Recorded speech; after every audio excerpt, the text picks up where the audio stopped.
1화. 당신의 감정은 얼마인가요?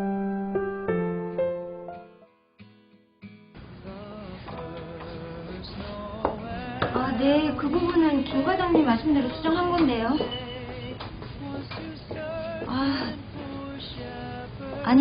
아닙니다. 대표님이 결정권자시죠. 맞습니다. 제가 실수한 겁니다. 네, 그렇게 수정하겠습니다. 네, 죄송합니다.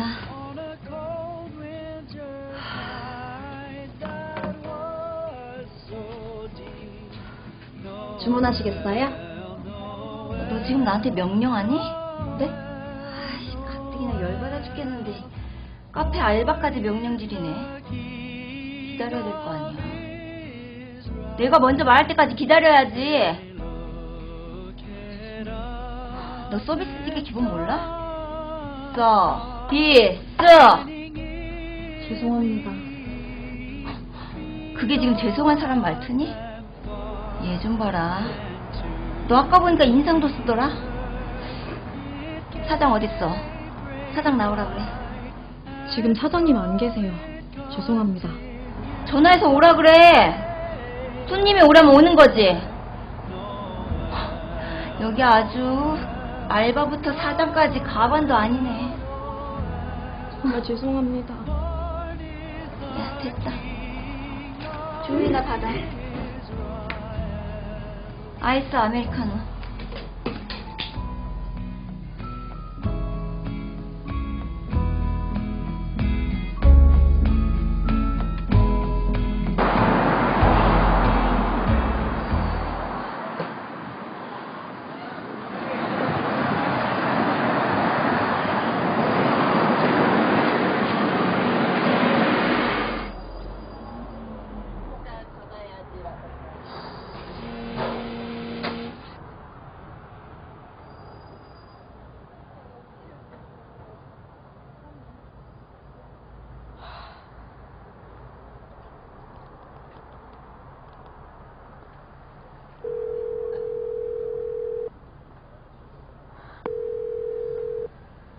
네, 고객님. 무엇을 도와드릴까요? 저기요. 네. 제가 물건을 하나 샀는데요. 아니 그게 지금 취소가 됐다고 문자가 왔거든요? 불편드려 죄송합니다. 몇 가지 확인 후에 도와드려도 될까요? 아 뭔데요? 빨리 좀요.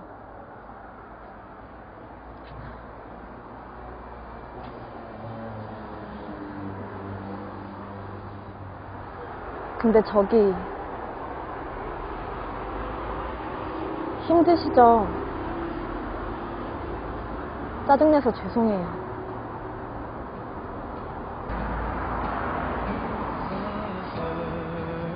살아가면서 우리가 만나는 모든 사람은 당연히 존중받아야 할 인권을 가진 개별의 인격체입니다.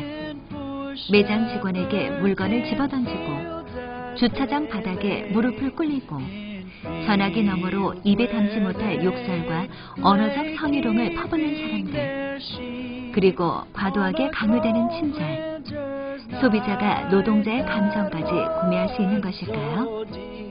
사람의 감정이 얼마일까요?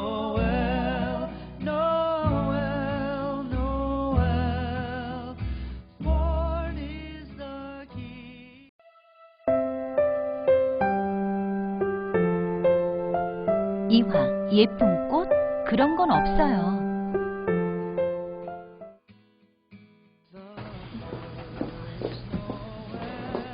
아연아, 네? 너 창고에 있던 상자 네가 치웠니? 아니요. 정말 아니야?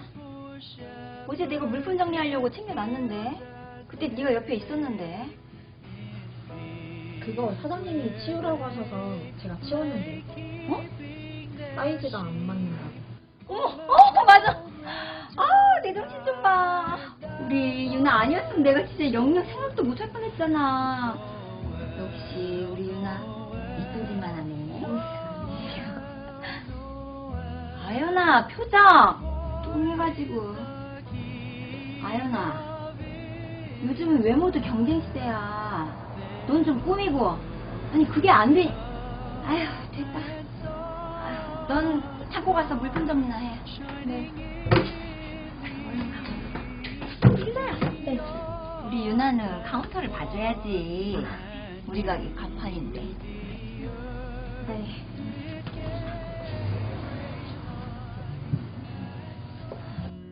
늘 이런 식이다.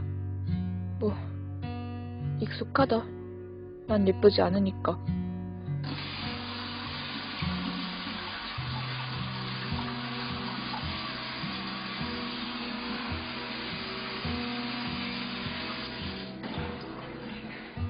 같은 잘못을 해도 나만 혼나고, 내 잘못이 아니어도 내가 혼나고, 늘 힘든 일은 내 몫이다. 힘 잘 쓰게 생겼다나? 그러면서 은근슬쩍 월급 적게 주는 것도 다 안다. 피해의식 아니냐고? 아니, 세상이 다 그런걸?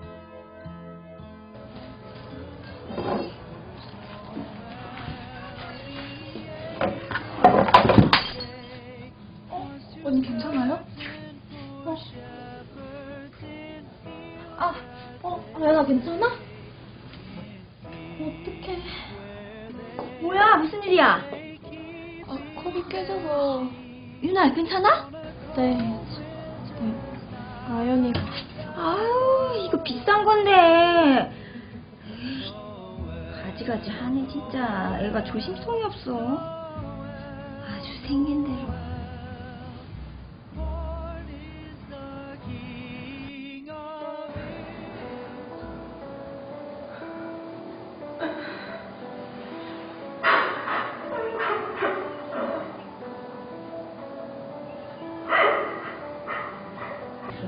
무슨 일이야? 아저씨 때문에. 아유, 누나가 여기 오지도 않냐. 너 자리 비우고 말도 없이 어디 갔다 와? 너 일하기 싫어? 그럼 하지 마. 너 말고도 일할 사람 많어. 면접 변번이 떨어지는 애 착한 거 같아서 붙여줬더니 아주 그냥 만만하지? 내가 예뻐야 돼요? 뭐? 주문 받고 음료 만들고 쓰레기 버리고 무거운 짐 나르고 청소하는데 그 일하는데 내가 예뻐야 돼요? 예쁘지 않으면 잘못이에요? 비교당하고 차별받아야 해요?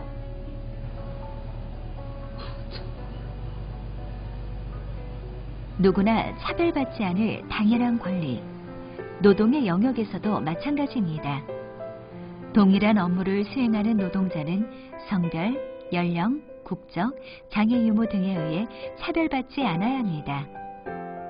그러나 일상에서 여전한 노동 현장의 차별들, 이 정도는 당연한 걸까요?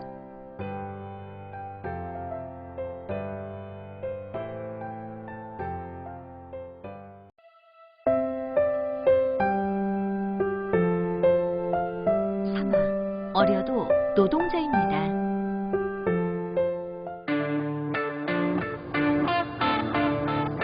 그래도 뭐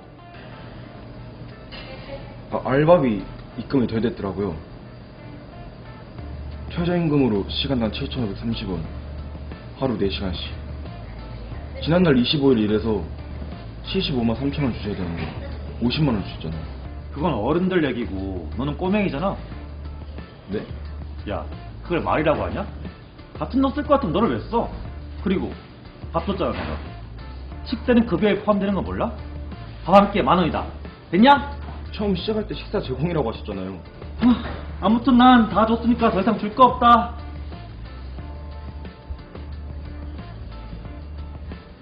너 결국 돈 못 받은 거야? 너 진짜 열심히 일했잖아. 너 진짜 못 봤냐? 월이면 최저임금보다 적게 줘도 되는 거야? 잘 모르겠네. 월이면 적게 줘도 되나? 아유, 누구 도와줄 사람도 없고. 아, 맞다. 이럴 때 도와주는 정부기관이랑 단체들이 있는데 그런 게 있어? 이거 봐봐. 너처럼 돈 못 받은 사람들 진짜 많아. 너도 여기 글 올려? 아니, 그냥 전화해봐. 그래도 될까? 당연히 되지. 안녕하세요. 제가 알바를 했는데 사장님이 돈을 적게 해주셔서 그럼 어떻게 해야 될까요?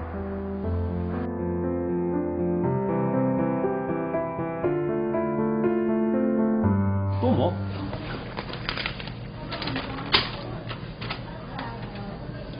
모든 노동자는 최소 법정 최저임금과 15시간 이상 근무 시 주휴 수당을 받을 수 있습니다.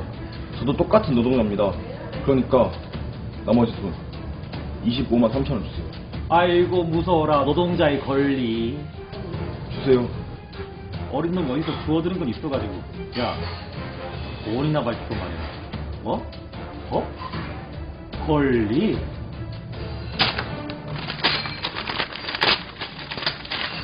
자, 여기 있다 네 권리. 나가! 나가! 나가라고! 어?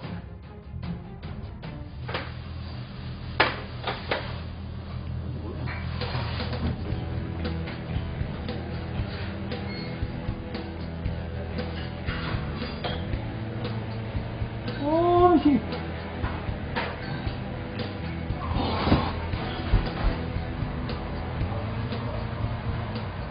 지금 뭐 하는 거야? 어? 영업 아닌 거 몰라? 경찰 불러? 콩만 먹고 싶어?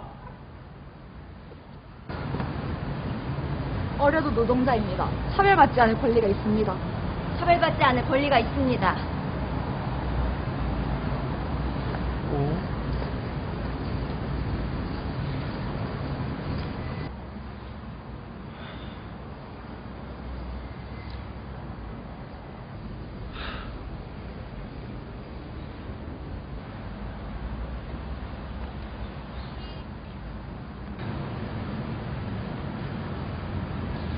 받아.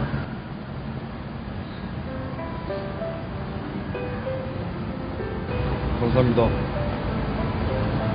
성인에 비해 학생들은 나이가 어리다는 이유로 노동 현장에서 여러 가지 부당한 대우를 받는 경우가 많습니다. 그리고 그러한 부당한 대우를 받고도 어떻게 해야 할지 몰라 적절한 대응을 하지 못한다고 합니다. 그런 청소년들의 노동 문제를 도와주는 단체들이 있습니다. 고민하지 말고 도움을 요청하세요. 나아가서 우리도 친구들과 함께 할 수 있지 않을까요?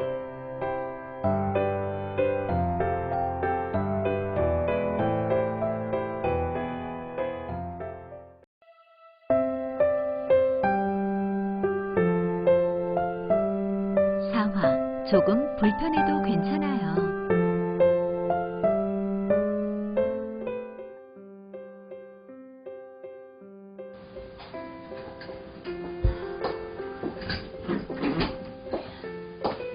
엄마 왔어? 피곤하지? 피곤하지? 책 보고 있었어? 에휴, 내가 우리 영웅 때문에 산다. 아 맞다. 엄마 내일 그 도시락 데이. 응? 그래서 급식조리사분들과 파업하신다고 했던 것 같은데. 파업? 아 엄마 피곤하지? 내가 그냥 사 먹을게. 그래, 그냥 사 먹어. 엄마 요즘 너무 피곤해서 도시락 못 사. 아, 요즘 안 힘든 사람이 어딨다고. 다들 너무하네 진짜.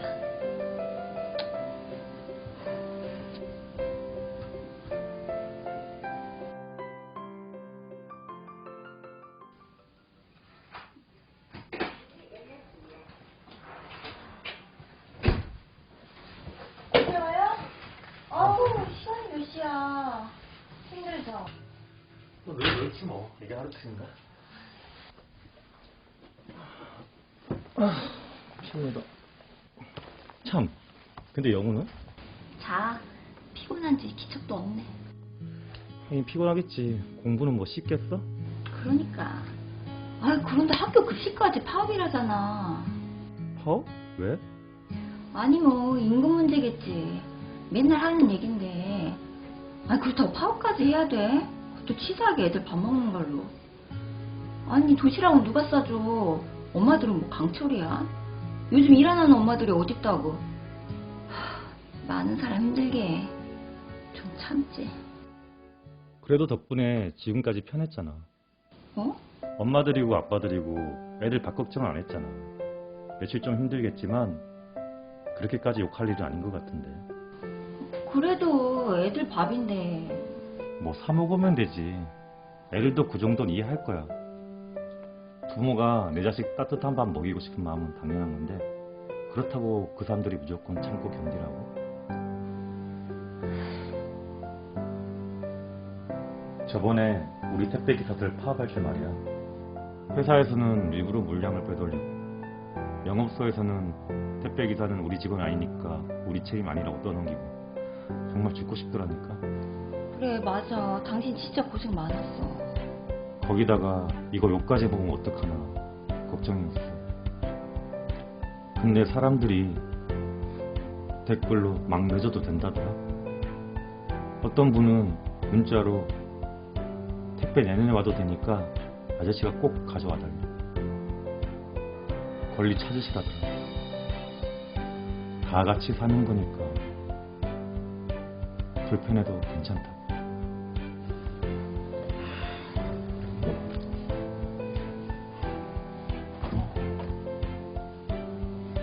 왜? 도시락 싸게? 그거 힘들다며? 힘들지. 근데 뭐 한 번에 못 사나? 그래, 내 아인데. 뭐 이것도 응원이면 응원이다. 그 조리사분들 매일 우리 애들 따뜻한 밥 만들어주느라고 애쓰는데.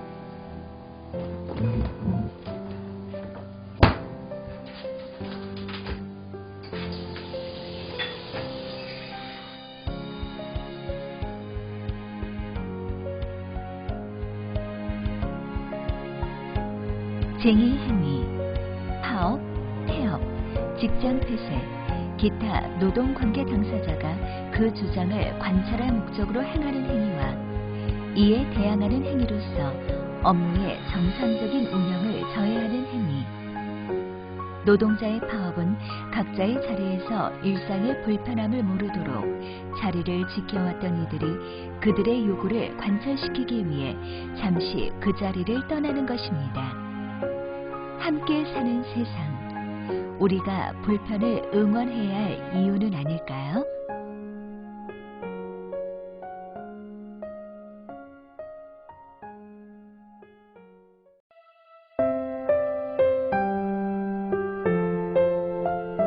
오하, 열정?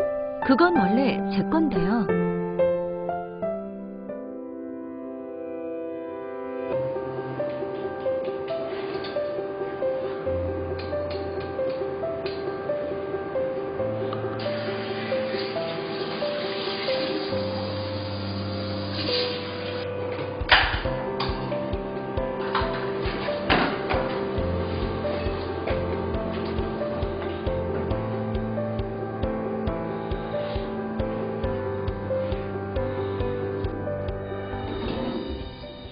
윤정아, 일은 할만해? 네, 원장님 재밌어요. 일 열심히 하니까 적성이 좋아. 금방 잘할 거야. 네, 열심히 배울게요. 감사합니다.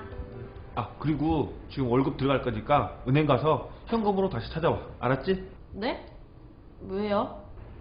지금 바쁘니까 내가 다시 나중에 설명해 줄게. 간다.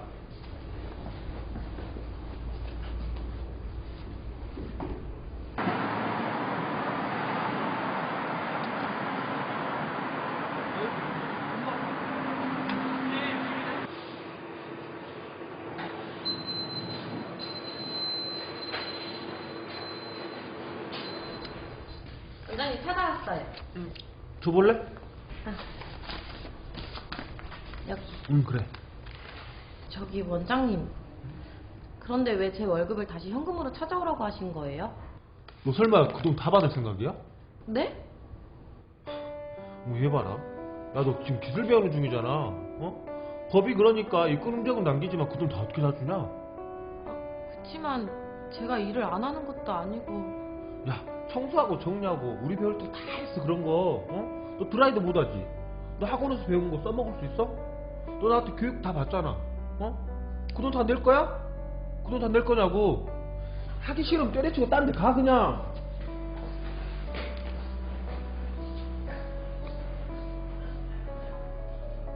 이게 맞는 걸까요? 꿈꾸는 일의 시작은 당연히 이런 걸까요?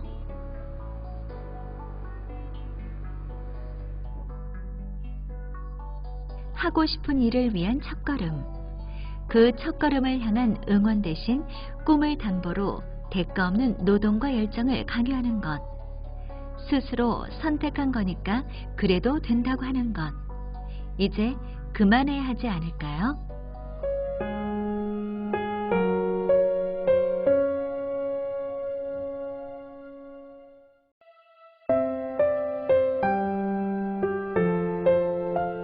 6화 갑과 을은 위아래가 아닌 동행입니다.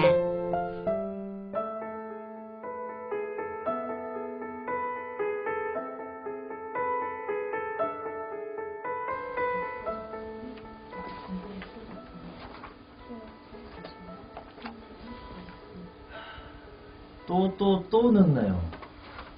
매번 한두 시간은 당연하게 늦고 하죠. 내가 좀 늦었나요? 아닙니다.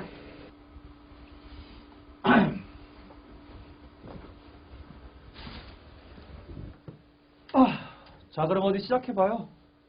네, 시작하겠습니다. 저희 회사에서 이번에 준비한 안건은 콜라겐입니다. 키워드를 볼륨, 그리고 자신감, 그리고 탱탱함으로 잡았고요. 바로 첫 번째 콘티 보시겠습니다. 그리고 두 번째 콘티 보시면 탱탱한 볼륨, 그리고 피부 볼륨을 저희가 익스트림 클로즈업으로 모델의 얼굴을 가까이에서 찍는 컨셉입니다. 이거 폰트가 왜 이래요? 네?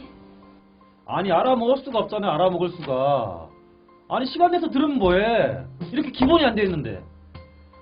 이 회사 작은 회사는 시간 낭비야, 시간 낭비. 네? 무슨 말씀이신지.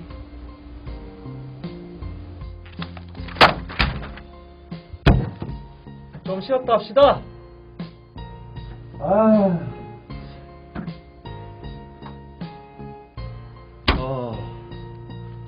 팀장님, 이거 매번 참아야 돼요?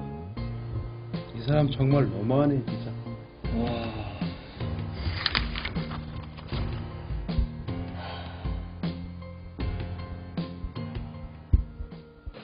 팀장님, 이건 어떡할까요? 지금 딱 괜찮은 상태예요. 예, 맞아요. 폰트 잘 골랐다.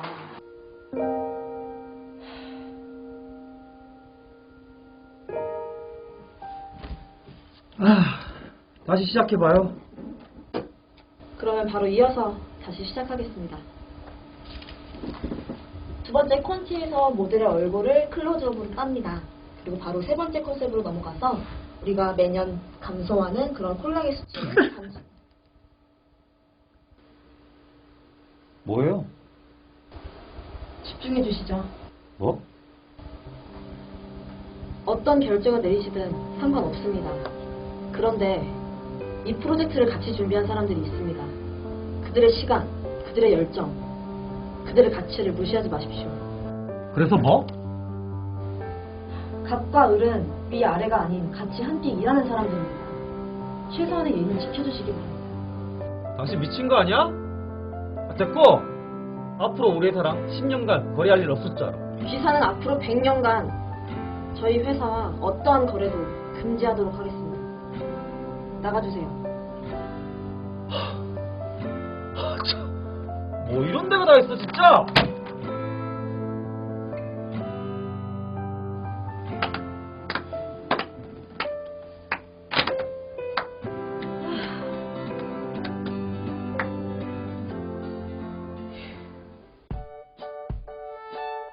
직종을 가리지 않고 많은 노동자들이 노동 현장에서 부당한 대우와 인격적 모욕을 경험했다고 합니다. 노동자가 업무라는 이름으로 감수해야 할 범위는 어디까지일까요? 다양한 일을 하며 살고 있는 사람들. 당연히 지켜져야 할 노동자의 권리는 잘 지켜지고 있을까요?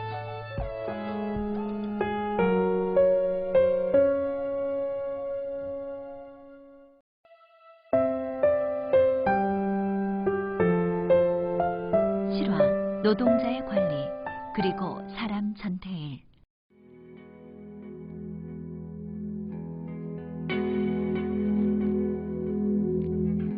스물두 살의 청년.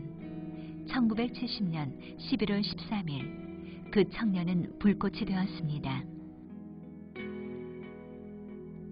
자신의 몸을 태워가면서 끝까지 그가 외치던 말. 정부는 근로기준법을 준수하라. 청년의 이름은 전태일입니다. 추운 겨울날, 거리의 불황자를 보면 제 옷을 벗어주던 사람. 바보라고 불릴 만큼 남의 고통을 나의 고통으로 인식하던 사람입니다. 가난한 집안, 일찍이 기술을 익혀 인정받는 재봉사가 되었지만 막내 동생 같은 어린 여공들이 인간적 대우도 받지 못하고 지옥 같은 노동에 시달리고 병에 걸려 쓰러지는 모습을 그는 두고 볼 수 없었습니다. 그는 안정적인 재봉사의 일을 버리고 재단사로 다시 시작합니다. 이유는 딱 한 가지. 재단사가 되면 공장의 공장장 격인 관리자가 되어 어린 여공들을 조금이라도 도와줄 수 있을 거라 생각했기 때문입니다. 그러나 그것도 잠시. 업주는 전태일을 해고했고 어린 노동자들의 고통은 끝나지 않았습니다. 무슨 이런 경우가 다 있어? 이 나라는 법도 없나? 사실 법은 있었습니다. 지켜지지 않았을 뿐. 근로기준법을 알게 된 이후 전태일은 한자투성이 근로기준법을 공부했고 노동청을 방문해 노동자들의 열악한 근로환경 개선과 위생환경 개선을 요구했지만 번번이 거절당했습니다. 국회의원도 대통령도 그의 말을 들으려 하지 않았습니다. 그와 생각을 같이 하는 사람들이 모여 바보회를 결성했습니다. 하지만 그들은 현실 앞에서 매번 좌절해야 했습니다. 그들은 항의의 의미로 근로기준법 화형식을 준비합니다. 처음부터 전태일은 자신을 태울 생각이었습니다. 그것이 그가 선택한 간절한 외침이었습니다. 법에 보장된 노동자의 권리를 지키기만 해달라고, 법대로만 해달라고. 하루의 작업시간 아침 8시부터 밤 10시 30분.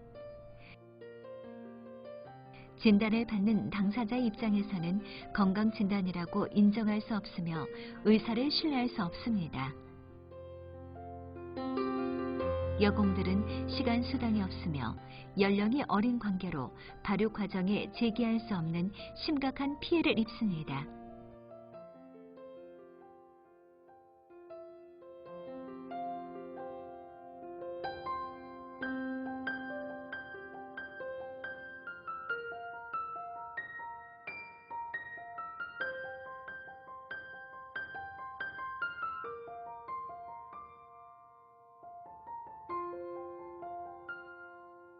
노동자의 당연한 권리, 지금은 잘 지켜지고 있을까요?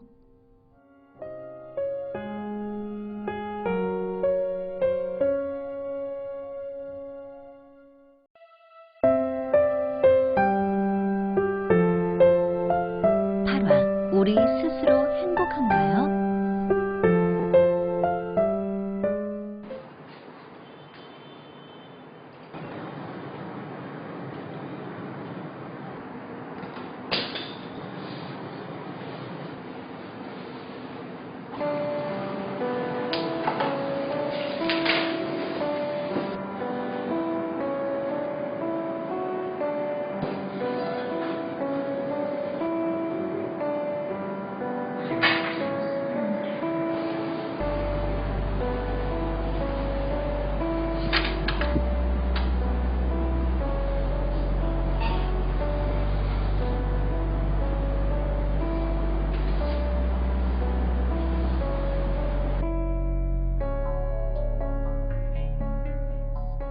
되는 대로?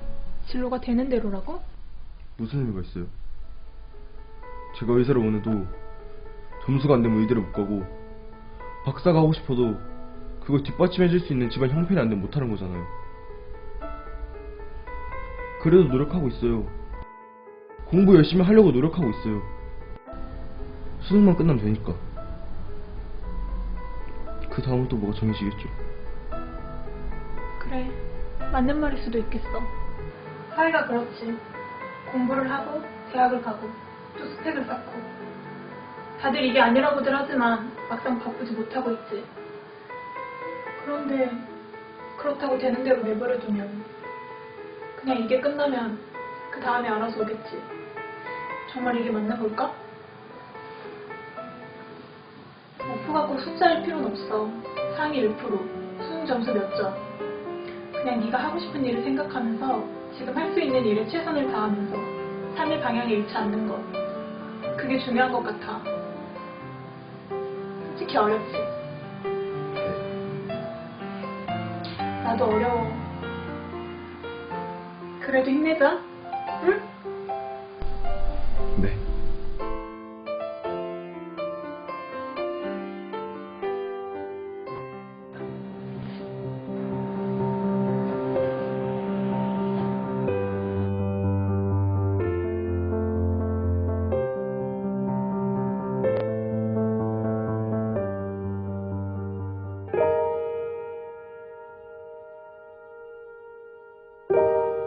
아침부터 밤까지 정신없이 몰아치는 하루. 하루에도 몇 번씩 물어본다. 행복한가? 내가 원하는 대로 가고 있는 건가? 하고 싶은 일을 찾아 노력하고 매 순간 내 목소리를 들었다. 남의 눈이 아닌 내 기준을 따라 선택했으니까. 적어도 지금은 행복하다고 말해도 괜찮을 것 같다. 여러 가지 일을 하면서 오늘을 살고 있는 사람들. 우리가 하루하루 행복할 수 있는 길 어디서 찾을 수 있을까요?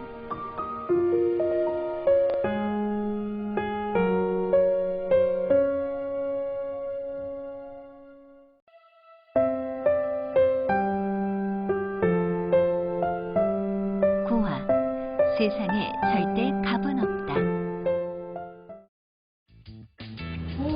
답답하네 진짜. 아, 손님 받아야 되는데.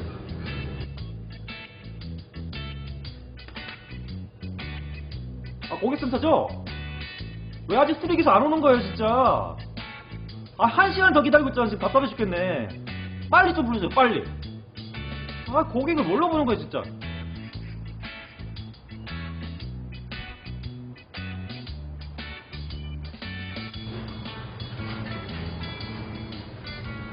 안녕하세요. 아, 왜 이제 와요? 잠깐에 죽는 줄 알았잖아. 아, 죄송합니다. 빠르게 예약 잡아드리고. 알았으니까 빨리 고치러 와요, 지금. 네. 고객님, 이거는 회선 전체를 갈아야 할 것 같은데요. 뭐? 공유기 자체의 문제가 아니라 회선을 교체해야 될 것 같습니다. 돈이 드는 건 아니죠? 비용에 발생하는 부분이 있는데 자세히 안내해드리도록 하겠습니다. 아니, 당신네 기계가 보장인 걸 왜 나보고 돈을 내라고 하는 거야? 어? 아, 미치겠네. 갑자기 장사 안 돼도 미치겠는데. 당신 나한테 시비 거는 거야? 네? 고객이 왕인 거 몰라? 당신 평점 빵점 맞고 싶어? 아닙니다. 죄송합니다. 그게 죄송한 표정이야? 죄송합니다. 아, 죄송한 표정이냐고. 죄송합니다. 나 본사 연락한다. 그러기 전에 얼른 고쳐. 어? 나 돈 하나도 못 내. 얼른. 예. 어? 아, 요즘 교육도 제대로 안 시키나? 오래 걸린다.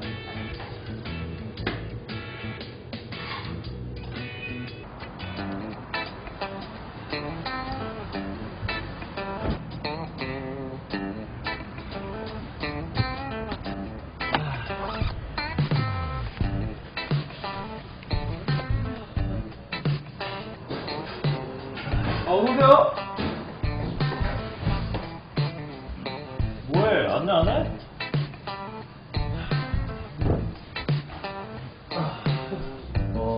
여기는 뭐가 맛있나? 지금 인터넷 설치 기사가 뭐 하자는 거야? 아니, 식당에 밥 먹으러 오지 뭐하러 오나? 아니, 이 가게는 손님한테 막 반말을 하네. 서비스 영 엉망이라고 그냥 인터넷에 올려버려 그냥?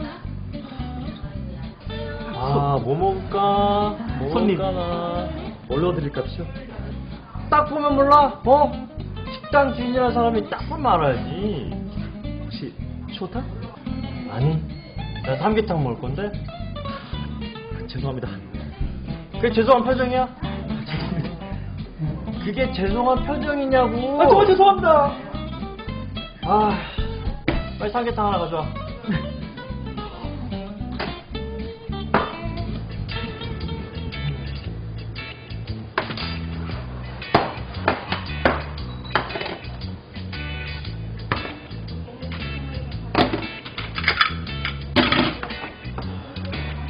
가게는 너무 불친절하네. 맛있게 먹으라는 소리도 안 하는 거야. 손님, 맛있게 드십시오.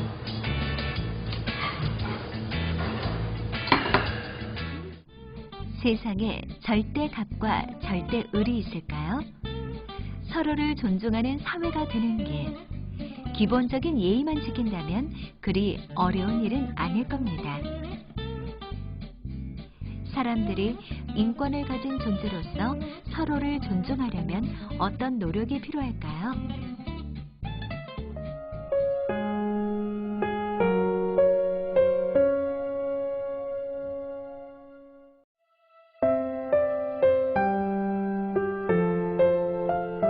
시파 2억 15만 명의 일하는 아이들.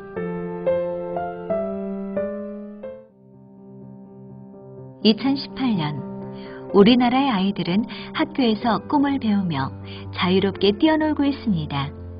아이들은 무궁한 가능성을 지닌 새싹이니까요.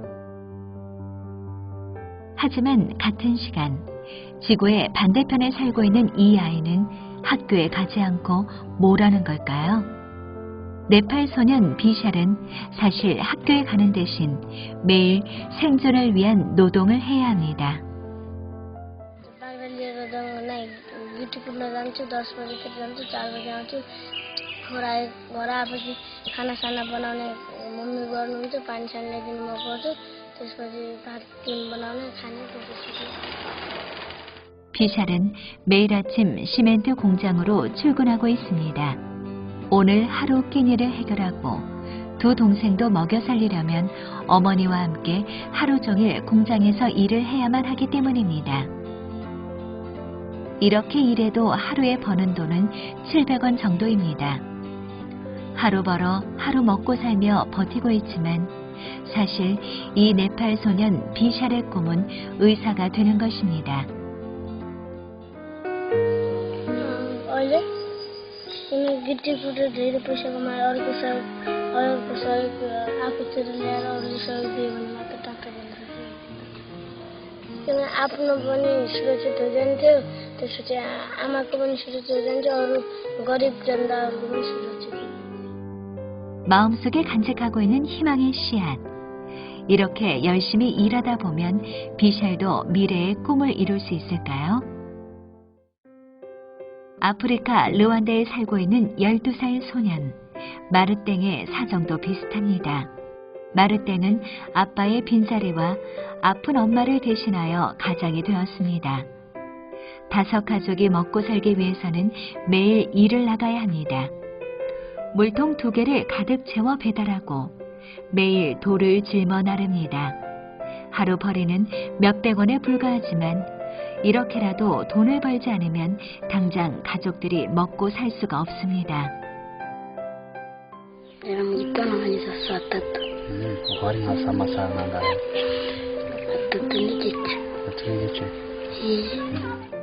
종일 돌을 만지느라 손은 거칠고 허리를 펴지 못하고 땡볕에서 일하는 아이들. 마르땡 역시 만성적인 두통에 시달리고 있습니다. 당장의 하루하루가 버겁고 배움의 길은 막연하기만 하지만 마르땡의 꿈은 자신과 같은 사람들을 돕는 것입니다.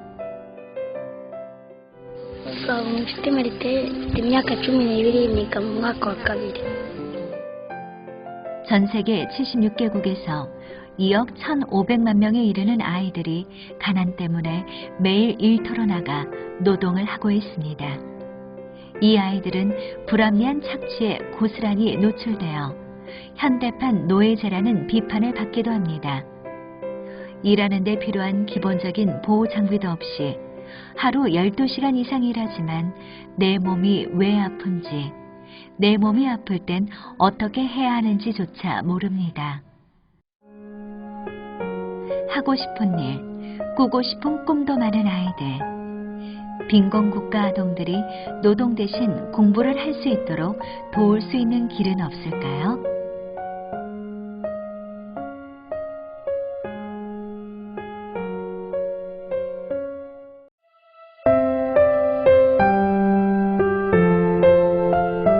(11화) 최저임금, 편의점 이야기.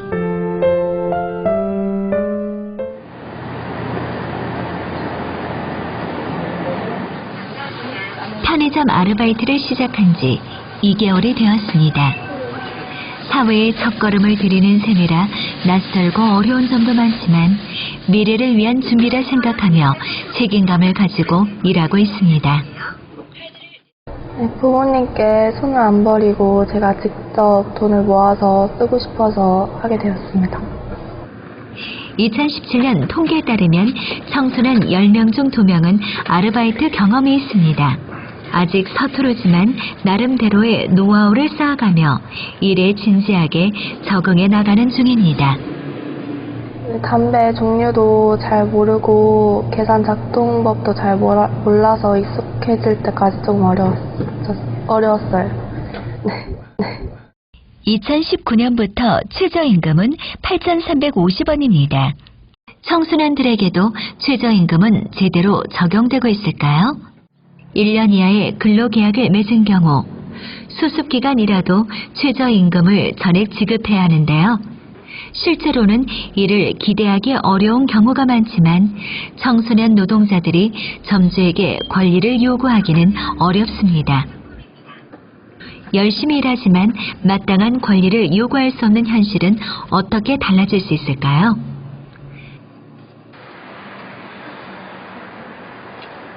편의점 점주 B씨는 작년에 회사를 퇴직한 후 편의점을 차렸습니다.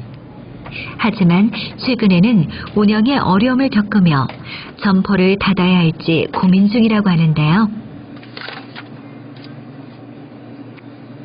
인건비로 지금 한 달에 400만 원 이상이 나가는데 저희가 사실 한 달 순수익이 400이 안 돼요. 그러면 임대료는 지역마다 차이가 있지만 저희는 200만 원 이상이거든요. 거기에 관리비까지 더하면 실제로 임대료 관리비 제하고 나면 이제 임대료랑 관리비 정도가 저희가 버는 돈이겠네요. 그러면 실제 아르바이트비로 나가는 400만 원은 지금 현재 제 통장에서 아르바이트생들에게 주고 있는 거죠. 언뜻 보면 최저임금 향상이 운영의 어려움으로 직접 이어지는 것 같지만 사실 최저임금에 민감한 점주들의 근본적인 문제는 수익 구조에 있습니다. 매출에서 가장 큰 부분을 차지하는 것은 본사에 내는 제품 구입비, 임대료, 가맹 수수료와 카드 수수료 등인데요. 어쩔 수 없는 비용을 다 내고 나면 점주들이 조절할 수 있는 것은 인건비밖에 없는 겁니다. 열심히 쓸고 닦고 청소하고 친절하게 해도 매출을 올리는 거는 한계가 있더라고요. 나가는 비용은. 그래서 매출을 사실 요만큼 올렸어요. 그런데 인건비가 이만큼 더 나가. 네. 더 나가. 계속 할수록 계속 더 가난해져. 일을 할수록 더 가난해져. 경영난에 시달린 편의점 점주들은 올해 최저임금이 오른 후 아르바이트 대신 가족끼리 운영을 하거나 야간 영업을 하지 않는 등 인건비를 최소화할 계획이라고 합니다. 그러나 당장 인건비만 줄이면서 해결할 수 있는 문제일까요? 영세 자영업자와 알바생들의 문제를 해결하기 위해서 우리는 어떤 사회적 합의를 해야 할까요?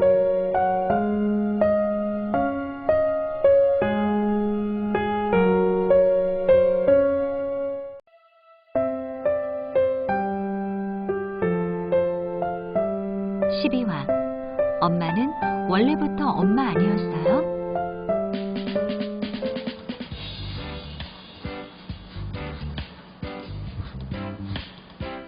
왜 이렇게 안 되지? 왜? 뭐가 잘 안 돼? 아니, 몰라. 학교 축제 준비하는 거야? 응, 내가 포스터 만들기로 했는데 괜히 맡았나 봐. 이제 좀 엄마가 해볼게. 엄마가 뭐래? 할 줄 알아?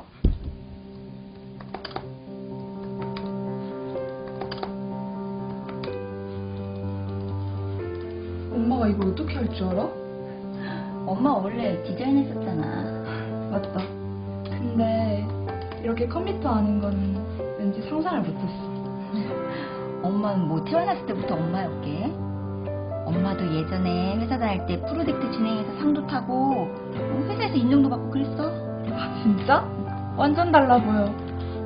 근데 왜 그만뒀어? 엄마는 잠깐만.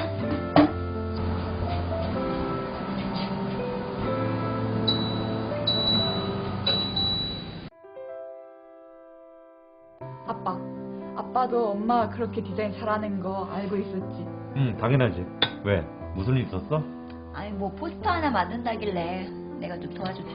오, 실력 발휘 좀 했겠는걸? 왜? 다시 일하고 싶어? 아쉽긴 하지. 근데 뭐 이제 와서 어쩌겠어. 육아휴직 쓰려니까 눈치 보여서 쫓겨나듯이 그만두고. 엄마 아쉬워? 아니, 엄만 일보다 훨씬 더 소중한 우리 수아 크는 모습 다 지켜볼 수 있었잖아. 엄마는 그게 훨씬 더 행복해. 그렇게 여성들이 경력 단절되는 경우가 아직은 많지. 수아가 컸을 때는 상황이 좀 달라지지 않을까? 그래야지. 고마워 엄마. 우리 수아가 엄마 위로해주는 거야? 아휴, 다 컸네 우리 딸. 지금 뭐 하는 거야, 놔뒀다고? 나도 좀 앉자. 아빠는 저리 가. 엄마가 되는 것을 선택하면 자신의 삶의 일부를 포기하는 걸까요? 아이를 낳고 키우는 가정의 삶과 함께 정당하게 일하고 싶은 노동권이 공존하기 위해서는 어떤 변화와 노력이 필요할까요?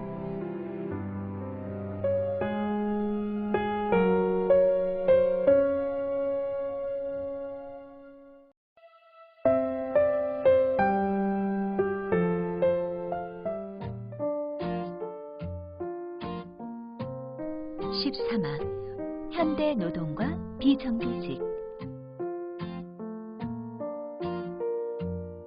다른 색깔의 사원증, 값비싼 명절 선물과 값싼 명절 선물, 호화로운 구내식당 점심 메뉴와 직접 싸온 도시락. 이것은 실제 산업 현장에서 비정규직에게 일어난 차별 사례들입니다. 사전상 비정규직의 의미는 정규직이 아닌 모든 직종을 말합니다. 정규직이 아닌 모든 직종? 너무 당연한 말인가요? 그럼 좀 더 깊게 알아보아요. 비정규직은 왜 생겨났을까요? 비정규직은 1997년 IMF 외환위기 이후 1998년부터 본격적으로 도입된 인력 고용 형태입니다. 대개 비정규직이라 불리는 경우는 다음 노동자들을 하나로 묶어서 말합니다.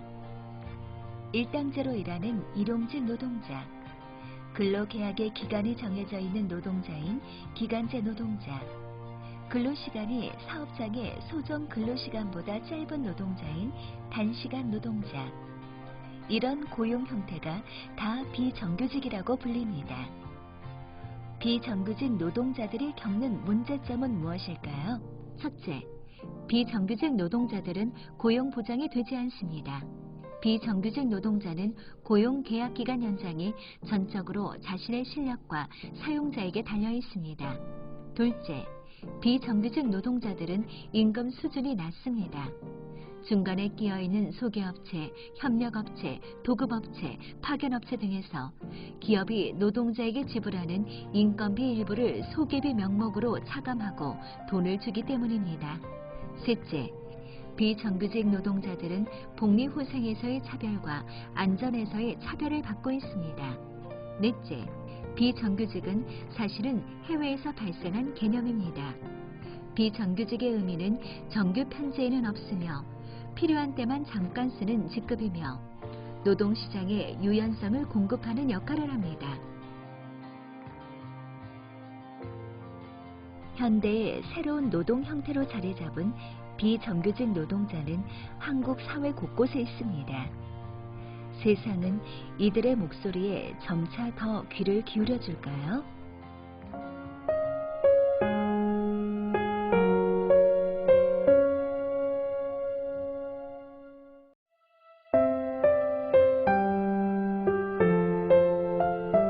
제14화 우리도 대한민국의 일부입니다. 한국의 노동시장에서 우리의 노동력을 대신하는 손, 외국인 노동자. 국내에서 체류하며 일하고 있는 외국인 노동자는 한국 인구의 약 4% 정도로 그 수가 계속해서 늘어나고 있습니다. अवश्य लाग्छ आफ्नो देशमा सुख हुँदा अरूको देशमा गएर केही राम्रो हुन्छ कि त्यो आफ्नो पहिलेको भन्दा केही राम्रो हुन्छ कि भनेर विदेश आउँदाखेरि त्यस्तो. 우리나라의 외국인 노동자 대부분은 3D 업종에서 일하고 있습니다. 3D 업종은 항상 인력이 부족합니다. 더럽고 위험하고 어려운 일에 종사하려는 내국인이 많지 않기 때문입니다. 내국인들이 기피하는 저임금 업종에 종사하는 외국인 노동자들은 사실상 우리의 손을 대신하여 우리 사회가 멈추지 않고 매끄럽게 돌아가는 데 큰 역할을 하고 있습니다. 나라별 경제 수준의 차이 때문에 이들은 우리나라에서 낮은 임금을 받으면서도 내국인들이 꺼려하는 3D 업종의 일을 맡는 것입니다. 만약 이들이 없다면 노동자원 부족으로 인한 물가 상승은 피할 수 없겠죠. 그러나 외국인 노동자들을 차별하고 그들의 노동 인권을 무시하는 사례는 아직도 너무나 많습니다. 우리 사회와 외국인 노동자들이 서로 윈윈하며 공생하기 위해서는 어떤 변화가 필요할까요? 지난 28년 동안 이주 노동자들을 돕는 남양주 외국인 복지센터를 운영해온 이정호 신부님을 만났습니다. 이주자의 대부분의 특성이 가난 때문에 이제 이주를 해오는 거잖아요. 일자리도 없고 한국 사람들보다 이렇게 사회적 어떤 수준이나 이런 것들이 낮을 것이다라는 생각으로 이제 그들을 보는 시각, 처음부터 어떤 편견을 가지고 차별의 모양으로 그들을 보는 시각이 우선 위험하다는 생각이 들고요. 그들은 우리랑 다르지만 언어도 다르고 나라도 다르고 뭐 이름도 다르고 얼굴도 다르지만 동등하게 봐야 된다, 그 사람들을. 그런 생각이에요. 그래서 그걸 극복할 때, 그렇게 우리가 그들을 끌어안을 때 이 어떤 우리 사회가 이주민들에 대한 배려, 편견을 없앨 수 있다, 그런 생각을 합니다. 물론 앞으로 우리 사회가 해결해 나가야 하는 과제도 있습니다. 외국인 노동자들이 여러 가지로 어려움을 겪고 있는데 한국인들이 그 상황을 조금 더 직시하고 바라다 볼 필요가 있다. 왜냐하면 그들이 우리에게 유익한 세력이기 때문에 우리의 일자리를 가져간다거나 또 다른 뭐 어떤 어지러움을 일으키는 사람들이 아니다, 이런 생각으로 조금 더 배려하는 마음으로 그들을 바라다 보는 것이 진짜 필요한 시각이라고 생각합니다. 우리는 서로에게 꼭 필요한 도움을 주고받으며 한국 사회에서 함께 살아가고 있습니다. 우리는 이들을 어떻게 대해야 할까요?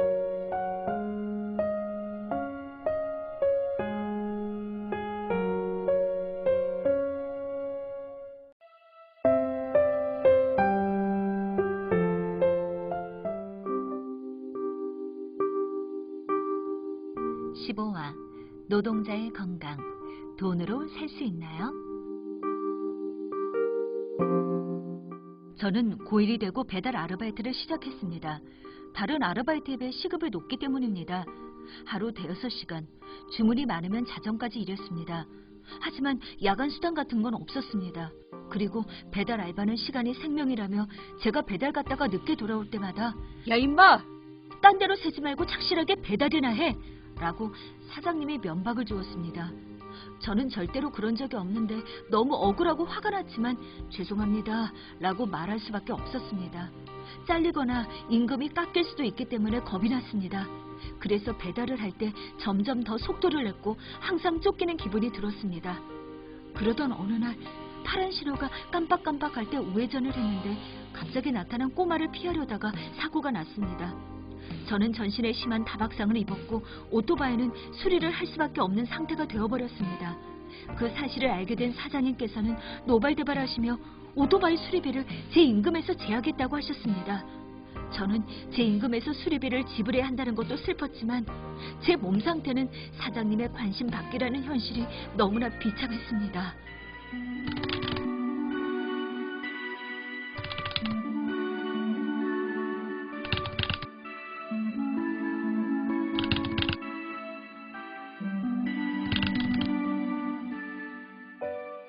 피자 배달 30분 넘으면 무료. 이 슬로건을 기억하시나요? 지난 2011년 2월 18살 앳된 청년의 죽음이 있고 나서야 피자 업체들은 뒤늦게 30분 배달제를 폐지했습니다. 그렇다고 일터에서의 빨리빨리가 사라진 것은 아닙니다. 2016년 패스트푸드 배달 알바를 하던 24살 청년이 택시에 부딪혀 숨진 사건이 있었습니다.